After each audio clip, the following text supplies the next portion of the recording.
Not your average tabletop. Woohoo! Welcome to Not Your Average Tabletop. I'm Zach, And I'm Pepper. and today we're going to do a list on 10 games from the current Board Game Geek's Top 100, 5 of which we would like to play, and 5 of which we have no desire to play. Absolutely despise them. Yeah, I don't know. I don't know if I'm sold on any game ever really being, one I would never play. Yeah. Especially since it's ranked as one of the top games of all time. I mean, Yeah. obviously there's people that like it, but I just picked some that I don't think are quite for me. Yeah. I mean, board games are always hard to really judge by a title and a cover. Right. For sure. So what do you want to start with? We can start with, let's start positive. Okay, we'll start with one of our positive ones. I don't really have these in a specific order, so I'm just going to kind of go through them as I have them listed. So one of my ones that I would like to play is Too Many Bones, which I've heard him talk about that a couple times. which is actually one I'm not 100% sure I'm playing, but it's also really, I don't know, it's got a hook that's really intriguing me. It makes me want to try it, but when I Chips. look into it, yes, the chips and the dice really make me want to play it. But then I read about it and I'm like, not quite sold on it, but I think it's one I would want to play just because you get to roll some dice and create a character and kind of a role-playing aspect, I believe. And it's a cooperative game, which I don't typically tend to like, but there's just something about this one that attracts me to that thing. There's a surprising amount of cooperative games in the Yeah, top there are. 100 that I I'm was not going through a it big and I'm fan like, wow. that I'm not a huge fan of, but it must be a really popular thing. Yeah. So, but I think this one, I don't know, there's just something about it that pulls me in, makes me want to try it once at least. It may not be, I don't know if it'd be one that I would necessarily love, but I definitely am interested and really want to try it. You put a lot more thought into this than me. Kind of have two games for one of my spots. Both games that I've heard a lot about, probably in every single Dice Tower top 10 list. That is Rising Sun and Blood Rage. I mean, they've got to be good. Blood Rage was a 5-way crossover, I believe, Right. on their top 100. Mm-hmm. That's true. And we don't own any of Eric Lang's games, I No. believe. So I would like to at least see if I like his style of games. Right, yeah. And I'm not sure. I know I've kind of looked at those a couple times as well. I'm not really sure which one I would like more. I don't think Rising Sun is as good with lower player counts. So Yeah, and I think that's one of the things that hurts some of the games, especially I think on my list of not liking so much, is we Yeah. play a lot of games, 2, maybe 3 player. So some of these games are just better, I think, when you have 4 players, and some of them are more, I think, like a lifestyle game where when you play it, you're going to want to play it over and over with like the same type of people, so y'all are, yeah, better at definitely. it, and it's not really one that, or some of them aren't ones that you can just like add someone new to it necessarily, because everyone else will have kind of a little bit of an advantage. But Yeah. I think Blood Rage and Rising Sun are ones that they did not make my list, surprisingly, but they are thought probably for ones sure I would those like to would be on try there. once as well. So now time for some negativity. Yes. I struggled to come up with 5 because I want games that I'm actually against and not just indifferent to. Mm-hmm. So I actually have one that we own on here. Oh boy. That is a game that I believe has been killed by another game. Wow. That is Agricola. Oh, Solely because Caverna exists. that is true. I did not think of that in that way, but yes, I think I would agree with that. I like Agricola and what it has to offer, but I think just the options in Caverna and even Feast for Odin, which is a little different. Yeah. It's not really quite the same, but I would much rather play those two over Yeah, for sure. Agricola. So, yeah, that did not make my list. I did not look at the ones that we own. But I would guess, I'd have to look at what's on the top 100 again, but I would guess Yeah. out of the ones we own, that would probably be the one that I would probably agree with as well. Yeah. But yeah, it's just something about it that's a little more punishing, and it feels a little more Aren't restrictive. you more? Yeah, you're forced to pretty much do a little bit of everything. Right, which is something I typically like in games, but this one I don't know. It doesn't. It does work. I think if you haven't played any of them, I think it's definitely a really fun game that it could get you into it.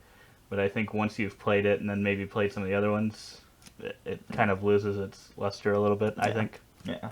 But if you really like a tight knit game where you have to do a little bit of everything, then you'd probably prefer that one. I mean, it's still in the top 100. It's a Right. good game, Mhm. but yeah. That's a good pick. For me, I have a Kingdom Death Monster. I don't know. This game just really does not appeal to me much at all. A lot of, like I said before, cooperative games don't really appeal to me much. I think it's cooperative, right? Yeah. Yep. And some of them with like story and stuff. I'm much of a Euro gamer where it's all the crunchy Red math, cubes. crunchy math where there's no story to anything, and if there is a little bit of story or names to things, they lose them immediately and become We don't red discover cube, the black flavor cube. text until 10 games in. Right. And there's just, I don't know, the theming in this game and the models and art and stuff, it's just not that appealing to me personally. There's definitely a huge fan base for it that really love it, so I'm guessing it is a good game, but it's just one that I probably wouldn't play. It might be on my list. It would probably be one of them that I would be the least likely to play if I was offered a game of it with someone else. So Yeah. yeah. Okay, let's go back to positive. Ooh, let's get positive. Positive. The power of positivity. There we go. For me, one of my other positive ones is Patchwork. You haven't played this? I have not played Patchwork. Oh, I thought for sure you did. No, it's surprising. I've talked about it a lot, about wanting to play it, because since we play two and three players, probably a majority 2-player games. It's whenever I can find some of the better, highly rated 2-player games, I'm always interested. I think it was between this one and Twilight Struggle. I think they're both 2-player games that are pretty highly regarded, and I think I would just pick this one just because I think it's a little bit easier to get into. It's like you had on there your Uwe Rosenberg games. So it's like a polyominoes where you're building your own quilt, I believe, and putting buttons on or whatever. I think it seems like an interesting game. The only thing is I think like scoring in the game isn't like just barely getting positive points a good thing. Yeah. So that could be a little punishing if you like scoring 200 or 300 points in your games or something. But I would definitely, it's one that I'd really like to try and see if it would be a good one to add to our collection to just give us another good game that plays at 2 players. Yeah, definitely. Another one of my positives is Mechs versus Minions. Interesting. Another one. A lot of these are trying to fill gaps in our collection. I don't believe we have any programming games. I mean, don't we have believe so. Engine building, which is somewhat similar, But no pure programming games. Right. So I'm definitely interested in that Trying mechanic. And I watched a playthrough of this, and it looked really fun. You can try to get your mech. You try to program them to take out tons of minions, and sometimes it works, and you feel really smart, and sometimes you're running into a wall. You feel really stupid. That's true. That's a good one. I think that's kind of what I did too. Some of these, I think there's some other games on the top 100 that if I played all games in the top 100, I think I don't know if these would be the top 5 my most liked, but yeah, I picked kind of 5 that were kind of a little outside of what I would normally maybe try, but since they're rated so highly, I would want to try. But yeah, I think that's probably one that would be very high on my list as well, because yeah, we don't have any of that programming, and that'd be really interesting to see. I'm sure we'd both run into the walls and, Yes. But 90% of the time. and then let Michaela go on and kill all the minions. Save us! Don't leave us behind. But yeah, anything else on that one? Yeah. It is a little bit of a pricey game. So, yeah. I I don't know when we'll get to play that. But yeah, I think there's a lot of them. A lot of the top 100 are quite pricey. When I was going through it, I was kind of surprised. I'm like, you'd think these... I think most of it's because a lot of these are not easily available. Yeah. But you'd think that, being in the top 100, you'd try to be getting, that out. But maybe that's part of what gives it a little more of its shine, too, is keeping them a little more restrictive on some games. Yeah. So, time to get negative again. Time to get mean. What are you getting negative about this time? Number 4 is another Uwe game. Oh, boy. Agricola Revised Edition. No. Oh, that'd be mean. But it is an Uwe game. Fields of Arle. However the hell you say that. It just looks like another Agricola Caverna system type of game where you're farming, you got sheep, and I'm not really looking for that. Another one of those games. I feel Caverna meets that need. Yeah, I would agree. I think, I would have my farming type games probably covered. I think we have a few other ones as well, and I don't know if we necessarily need all those or need an additional one. But yeah, I mean, it's surprising how many Uwe games are in the top 100, and I don't know how. I guess I'm not sure as sure on this one as the other ones, but how close it is to the Agricola and stuff now. But I've heard a lot about Le Havre, but I didn't even know of this game until I looked at the top 100 to make this list. Yeah, I'd heard of this one a few times, but it definitely does not seem to be talked about as much as like the Agricola and Caverna and Feast for Odin type games. I wonder why that is. Yeah, I'm not sure, but yeah, if it is like those other ones, it could be that it's just not as good, or maybe it's something about it that's not as liked by gamers. I'm not really sure, but being in the top 100 still means it is very well. Even his crap games make the top 100. There we go. For me, my next one, I have Twilight Imperium 3rd Edition. Now this one's kind of a cheat. Oh. Because if I played one of them, the Twilight Imperium games, I would probably play the 4th edition. So that's why you put it on the list? Well, that's part of it, but I also think it's a game that if I played it, I would only play it once. And if I'd never play it, I don't think I'd be that disappointed. It's a 4X game, which makes me a little more interested in it, because I don't know if we've played any of those. Yeah, it's just not a type of game that we usually play. And it also sounds like it requires, or doesn't require, but it plays better with like 5 or 6 players. So it's another thing against it where we typically don't play with that many players. So I'm sure if we played it, even if we got it up to like a 4-player count, I think it'd be hard to get like Michaela and stuff to play this for anyway, just because 6 hours. Because it's also like a 4 or 6 hour plus game, especially since we don't know how to play it. It'd be on the longer end, I'm sure. So I would just as well play the most recent edition, which is higher rated. Instead of, wouldn't say I'm wasting my time with it, but rather than playing this one, I'd rather use my time to play that one. Yeah. I considered putting Twilight Imperium on both of the lists. Don't want to play it because it's huge, and do want to play it because I do feel like it is an experience that you should have. That's probably true, because I know on the Dice Tower, Mike, I think, finally played it after never playing it before, and it sounded like he really enjoyed it, but he also played with people that know how to play the game. So I suppose yeah. if we had people teaching us that were, really understood the game and were a little nice about it, not really someone that's just hoping to teach you and get you into it so they can demolish you. Not like us. Right. I think then, yeah, it would be definitely. I would say yes to playing it once, but again, I don't think it would ever be one that I would buy or play a ton. Yeah, I don't think we'll become Twilight Imperium people. Right.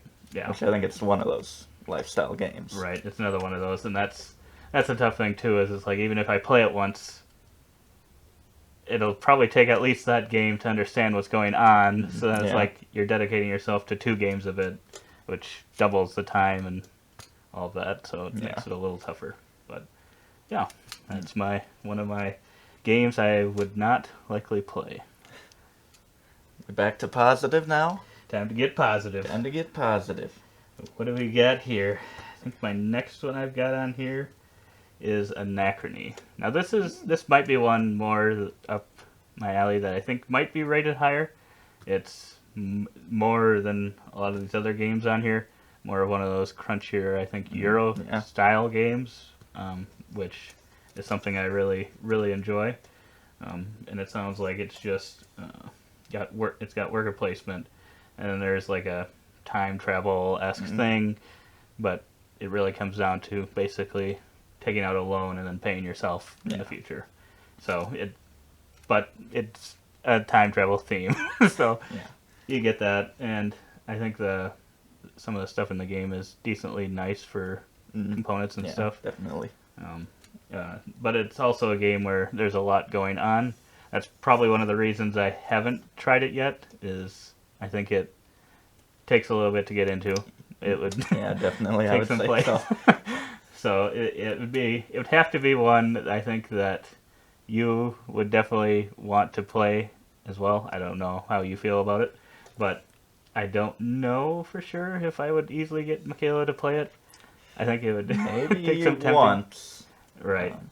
But yeah, that is one. It's not on my list, but it is one that I am interested in. Mm-hmm. I don't know if I would be if it weren't for the theme, because it is a heavy game, and I'm not really attracted to super heavy games. But if it's time travel, right, I'm interested. Right. I'm kind of just curious as to how exactly that works. If it does feel like more of just loaning yourself money, or if kind of how they make that work exactly. I think I'd still be interested in playing this game. It's one of my top games I'd like to try out. Another one of mine that I would like to try is Gloomhaven: Jaws of the Lion. I mean, wow. It's I was not expecting this at all. I've looked at this huge Gloomhaven, #1, for so long. Costs like $200. It only costs $100. So okay, $100. You can get it usually for $100 if they're on a deal or something. Hours and hours of gameplay, setup, learning it. Right, it's like 50 cents. 50 cents by the time you're done with it. 50 cents an hour. And so, as much as I'd like to experience the #1 game on BGG, it just would be too much for me. When they come out with this, I never really gave it a chance. But then I think I watched a review from Mike DeLisio, and he explained how easy it was and how it really walked you through the system. And if you can, and it's only like $40. So if you can get that Gloomhaven experience in a smaller, more compact, easier game, I'd be up for that. Yeah, and Gloomhaven was one that I kind of was thinking about like maybe a year or so ago, and then I was like, it's just going to be too much for me. And then it's also got that, I think, a cooperative aspect to it, which is also one of those things that, like I said before, kind of turns me off a little bit of some games. And yeah, same with me. When I heard Gloomhaven Jaws of the Lion, I'm just like, oh, so is it just immediately shoots money into grab? Top 10 of all time. I see it just. I was. I don't remember when I was looking at the end of a year once. It must have been last year or whatever. or 2 years, whenever it came out, and I was like, wow, because I was just trying to look at what games were from that year, if there had been any that had gone up into the top 100, and it was already there. And then when we were making this list, I had not realized how far it had gone into the top 10 already. I'm like, wow, it must be a really great game. And yeah, I think if I was going to try the Gloomhaven experience, that's how I would do it. Yeah. And Imagine when Frosthaven comes out. right. And Jaws See of how the quickly- Penguin. See how quickly that Gonna shoots up. rule the top 10. Gonna have the top 4 spots. But yeah, that's a good pick. I did not have one of those on mine, but I think if I were to want to experience that, that would be the way I would do it. Yeah. You gonna get negative again? Yes. Here is a game that we almost got a couple years ago. Almost got for you. Oh, no. But it was out of stock. So we got Western Legends instead. And this is Great Western Trail. I've got Wow. my Western fix. Why would I want less theme? What do I have written here? I've got less theme, less color, and less fun. Oh, wow. Why would I want that? Wow. Bringing cattle. You can bring cattle, herd cattle in Western Legends. Why would you want a whole You game can. about that? You can. They're Wow. finally remaking the box cover for the second edition or reprinting or whatever, but Mhm. that looks a little nicer. But that Mhm. first edition, not Wow. so great. Yeah, it's probably not the greatest art, but I don't know. I think I'm still interested in playing this one. I think you were right on. I don't know if I necessarily need to own it now that I got Maracaibo, which is also an Alexander Pfister game. I don't know how similar they are. I think they both use the rondel mechanism, and played Maracaibo a couple times now, and I really, really enjoy it. So I think I would still want to try this one at least, but I'd have to see how different it is, see if it would be Yeah. worth getting. But like you said, I enjoy Great Western, or not Great Western Legends. Great Western Legends. I enjoyed Western Legends more than I originally See, thought I would. we can't have that in the shelves. We'll mix it up too much. We'll just have to make our own game that combines the two together. But no, I think I would still want to play it. So I think you're a little wrong, but I'm not wrong. wow, you are wrong. Just admit it.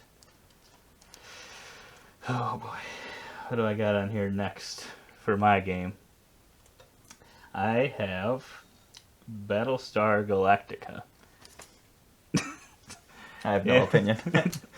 It's just another one of those games that I'm not a huge space person, and I've never really watched like the Battlestar Galactica or Star Wars or any of those. I just haven't been as interested in those things. Well, you've offended so many people putting those two in the same sentence. That is true. I'm not saying they're the same thing. Throw Star Trek in I'm there. not, I just now I picked one. There are some Star Wars games in there, and I didn't pick that one over this. So now they're very offended that I would pick this one as the one that's on my not list. But no, they could have probably any of them could have been on there. But I don't know. There's it from what I've heard about this game is that it's still a longer game, which I don't know. There's not necessarily opposed to longer games, but I don't know, it all depends. And this one, there's like possibly hidden traders, or is there always a hidden trader? I think there's always a hidden trader, possibly. And I don't know, there's just something about that and the bluffing and deception. I feel like I like those games to be limited on time and a little shorter. More of a party game feel. Yeah. I just don't know about when you get into a serious 2 to 3 hour game. I haven't tried it, so obviously I'm sure it probably is really, really great, but there's just something about that doesn't appeal to me, having a... Yeah, I wonder how many of those people who played the game actually came into it a fan of the show. Right. Yeah, I wonder if that helps it a little bit, or I don't know.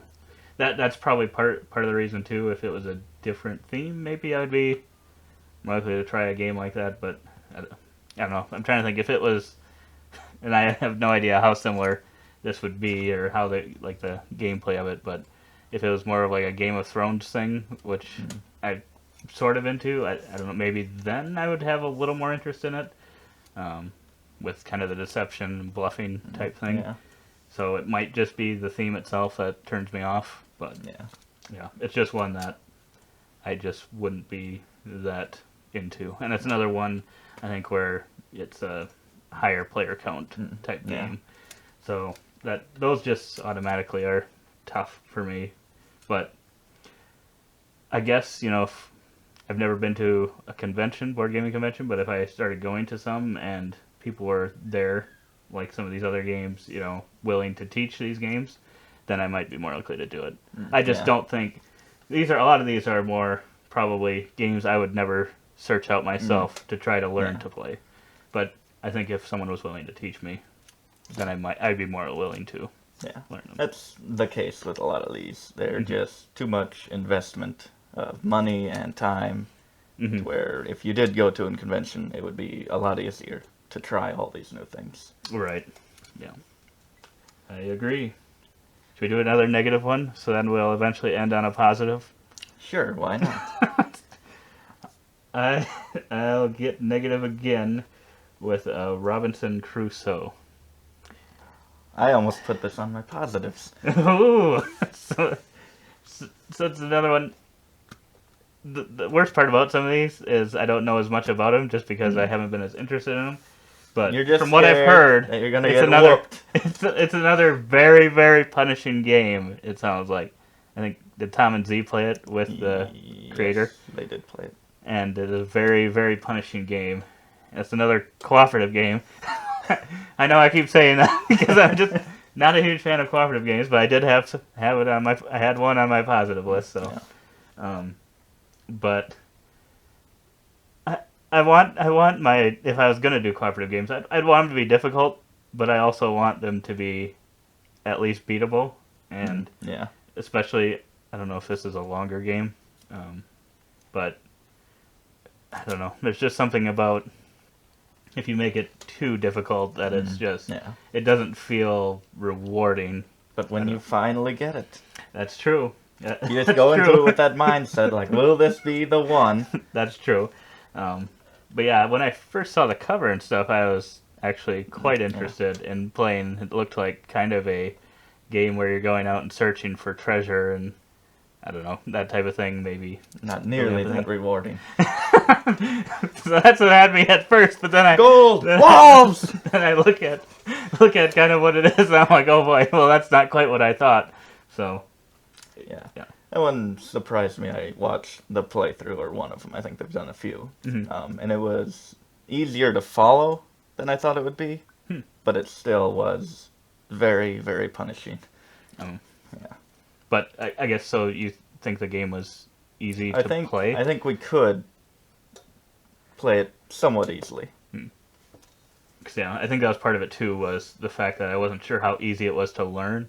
So I thought, well, if it's hard to learn, and it's also punishing, that just is going to be tough. So it's another one of those that I maybe would be willing to play if someone was teaching or playing with, but not one that's on my top list. Wrong again. Wow. Another one of my negatives. Well, we're in the negatives. I gotta be negative. Gotta be mean. Well, you were positive about the negative. Oh, that's true. There you go. I failed. My number 2 is one you said, Kingdom Death Monster. Just the kind of gruesome, disturbing artwork, minis, theme. I mean, I said Blood Rage. I'm sure that's not the most PG game, but I feel this goes too far. And plus, I think it's a long game. It's an expensive game. And the rule book is 223 pages. I'm guessing a lot of that is story.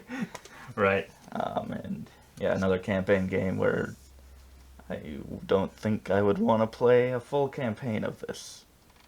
Right. Yeah, I think I agree with that. I think it seems like some of these are more of like that campaign style, and it's like that already seems like a lot playing one game of it, but then Yeah. dedicating yourself to a whole campaign seems overwhelming too. Yeah. But yeah, it's not really a theme that appeals to me much at all.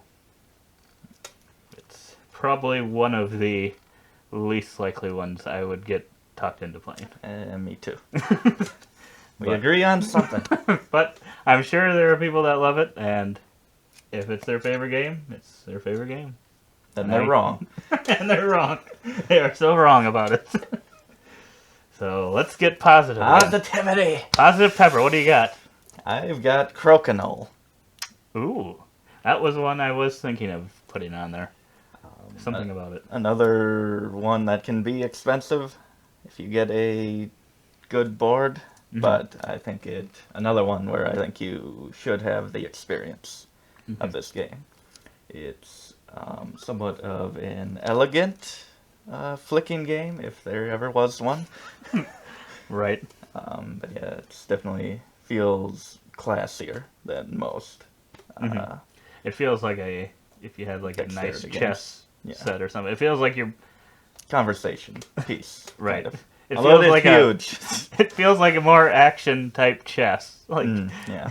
I don't know how you'd compare them. Like Yeah, I've written down here the chess of dexterity. But yeah, I've watched some World Championship games of this. That's probably a bad idea because that would not be our experience at all. right, you'd be flicking them right into the center and putting up defensive. It's kind of like looking at the like the curling championships or the Olympics. I watched them and how good they were, and once we went curling, and I was like, yeah, this is not nearly as easy as it looks, as it just goes flying on by. Yeah, if we ever go to a place, a convention maybe, where they have a board, I'd definitely like to try that.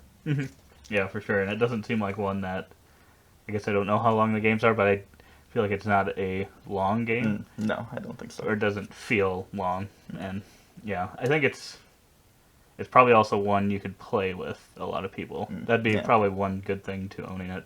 And I think I saw one once that was like also a clock, like it doubled or whatever, so you could hang it up on your wall, so it'd give you... That solves the storage. Right.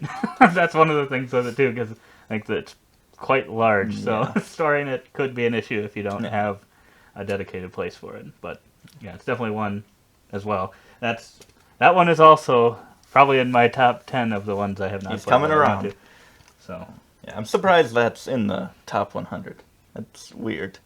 it is weird because I don't know if there's anything else in the top 100 that's like it. Yeah, I don't think so.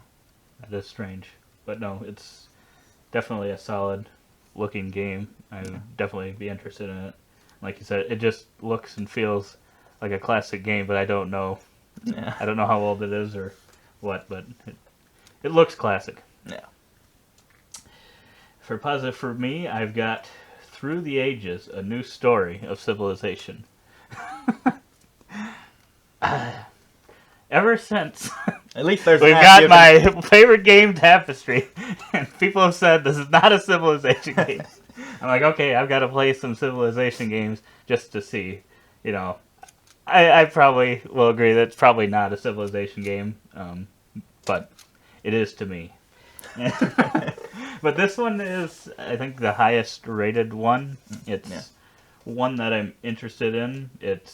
I think it's not too difficult to learn, but kind of still a lot going on. Yeah. So it might take a few games to kind of get good at it. I also think this is the one that has an app, right? Supposedly. The Lord, he doesn't have to play it with me. Wow, I can't believe you're that opposed to it. No, I'm not that opposed. I don't know, there's just something about it having like that historic theme or setting that... Well, now you're all about theme. that I don't know, it appeals to me. It's kind of an interesting looking thing, kind of building up your civilization or changing through the different ages, I would assume.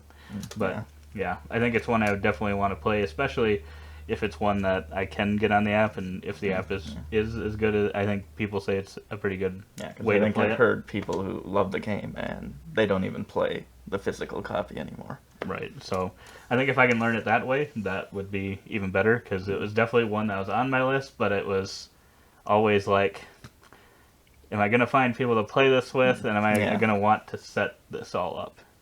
Because I think there's a lot to it as well.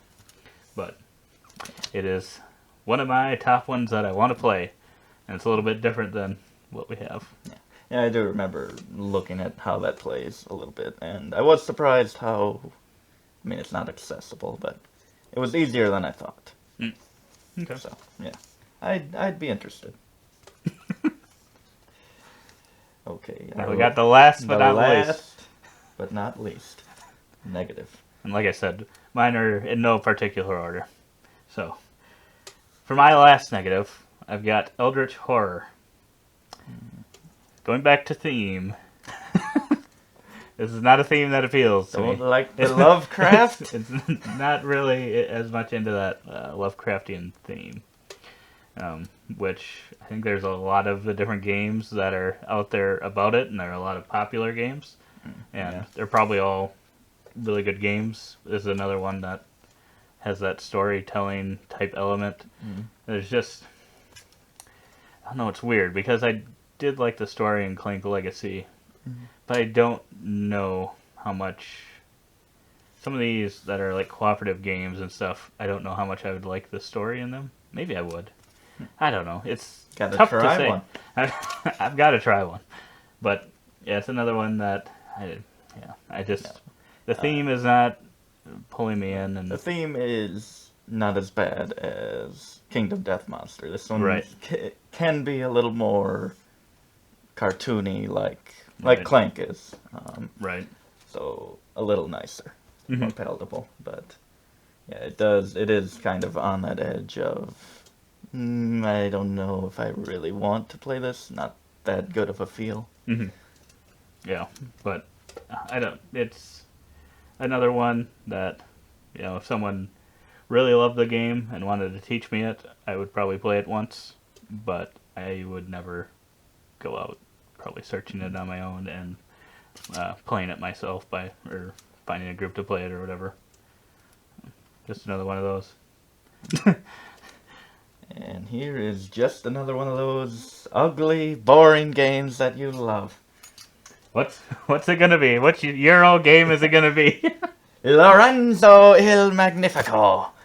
Wow. I've never been more turned off by a board game cover. Yeah, that board game cover is not great. Not but I did look at this one because it was a possibility of one that I would want, just because you could tell, like you said, by the box cover, that it was definitely a Euro game. Yes, I'm like, oh no, this is gonna be Zach's number one game. So it instantly caught my. That's the weird thing, is they could be such great box covers. This one looks ugly. It's gotta be good, right? And then you got this other great artwork for these cooperative storytelling games. And I'm like, get that trash out of here. But yeah, it's not the prettiest. And the expansion too. You got the guy, the two awkwardest looking people ever. Looks like he's giving him a back rub. Okay, the box cover may not be great. That one, at least that one's so bad it's good. Right.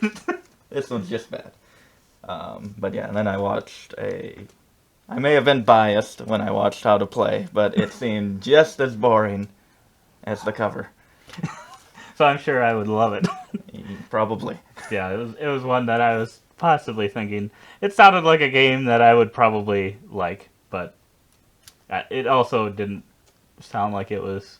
There wasn't anything that really kind of just grabbed me and was like, wow, this is another Euro game that I really, really need to add and force you to play and beat you at with my point salad scoring.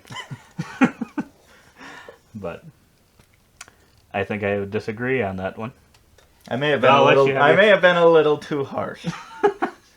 I know you just picked that one just because you wanted to get at me.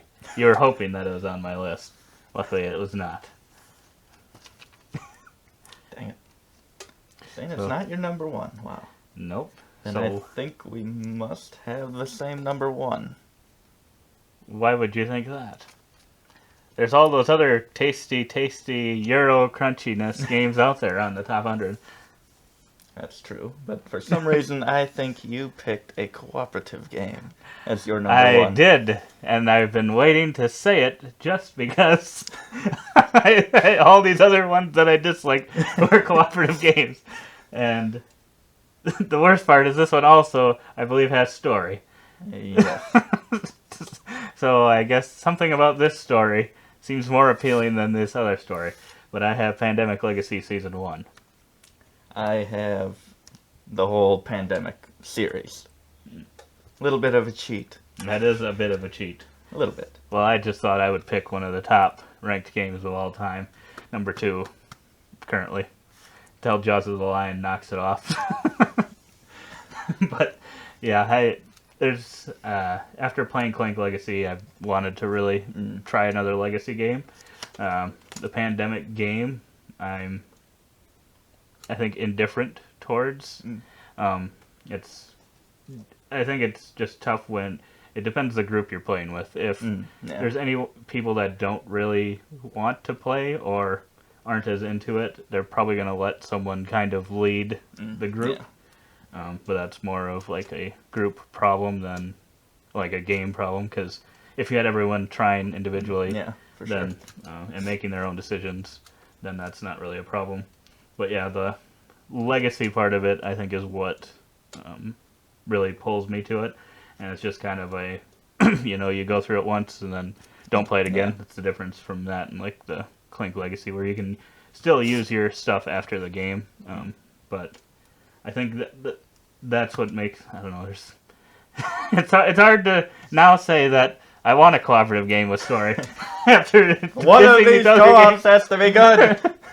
But I at least enjoy the Pandemic system already, and then just that legacy part of it where I'm changing the game to my own thing. I don't believe, I could be wrong, and you can let me know if I'm totally wrong with these other ones, that I don't think you get to like make your own stuff up. And I assume this, I don't know, but I assume in Pandemic Legacy you get to kind of do some of your own stuff and kind of create your own story, whereas the other ones already have the story kind of predetermined for you or written for you.